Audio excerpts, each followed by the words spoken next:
Alright, Tom Hall Paul Studios, we're back. So, since we left off, I added in all the rest of the 3D geometry. And I already started on the projection. Okay. First thing you do when you're projecting onto your geometry is to get your materials made up. And I'm just using the color channel, nothing special. I have one that has no bridge, like the cleaned up plate from the first video, and then one with the bridge.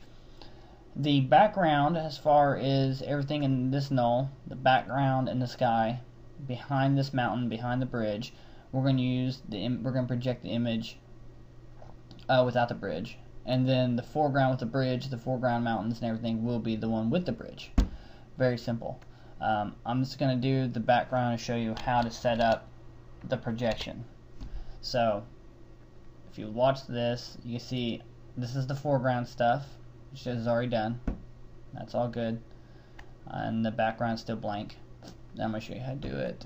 So first thing is you just take the material that you made with the blank and drag it on to both those objects, and you'll get this. Wow, groovy. Okay.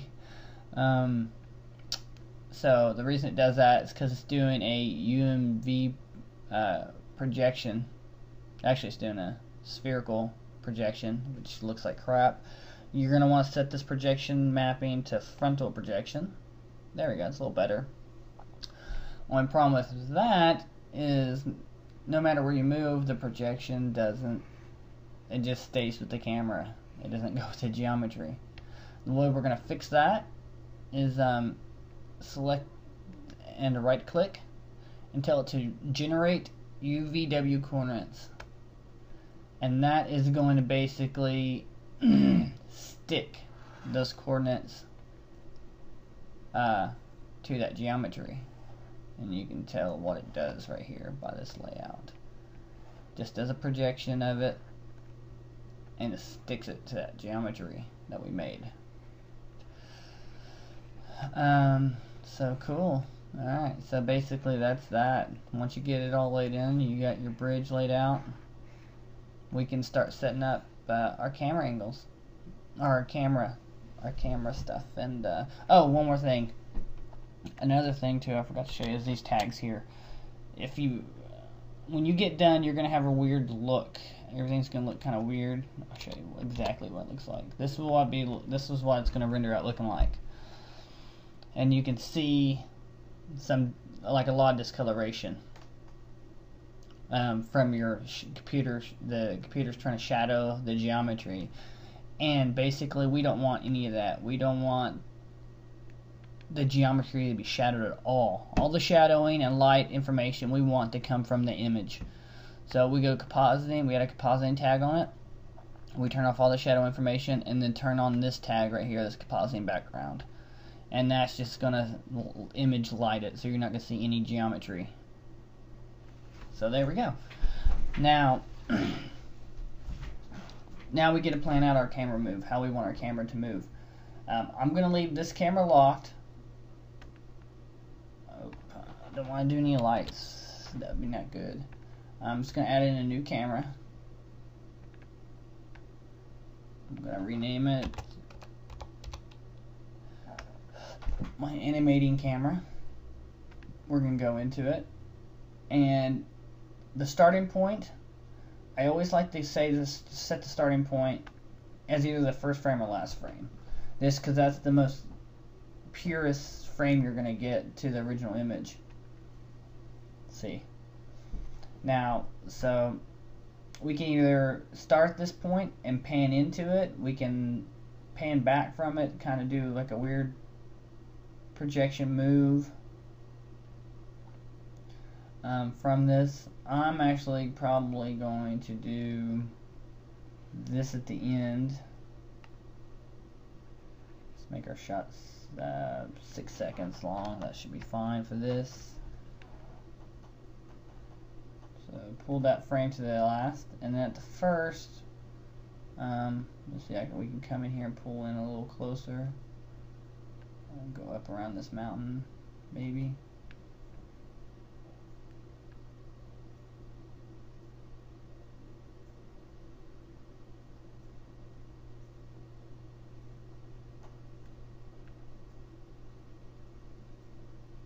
see what that looks like. Oh yeah, yeah, yeah. Let's just pull in here a little tighter.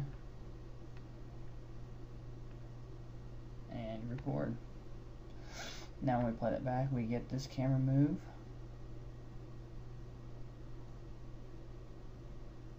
And it ends up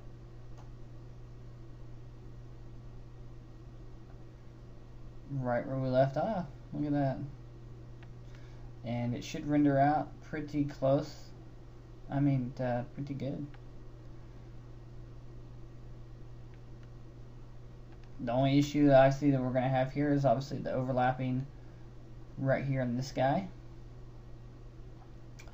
There was a way we could fix that, but I totally screwed it up when I connected everything. Actually, there still is. I could actually just drag this down a little bit. Let me go back to our first view. One thing I actually could do, let's just get out of this view altogether. One thing I can do actually is just select all these polygons right here.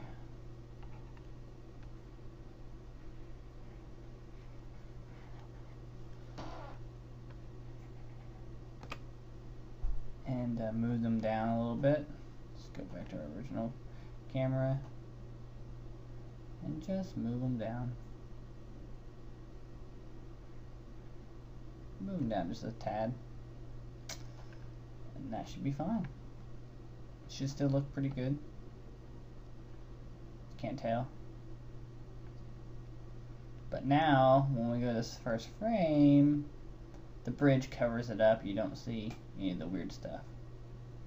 It's got some weird stuff going on there, but I think it's going to be okay.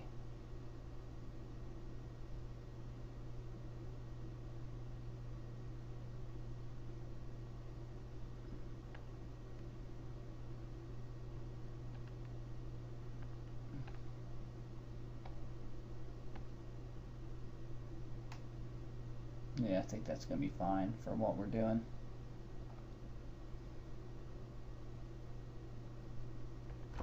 One more thing I'm going to do before we export this video out into After Effects is I'm going to add in a little atmosphere. The way I like to do this is I actually like to just do a just make a really big cube that fills up almost all my scene, kind of just like everything inside of it. There we go. Yeah, yeah, yeah, yeah. Let's make it bigger. And then I'm going to add a new material. In this material I'm going to turn off everything except for the fog. And then add that to that cube. And then render. And what we got, oh no, it's all super foggy. Super foggy. Alrighty. We just need to change this to a bigger number. Let's see what that does. Maybe change the color to like a light bluey color. Maybe add a little more of this in there. That's probably good.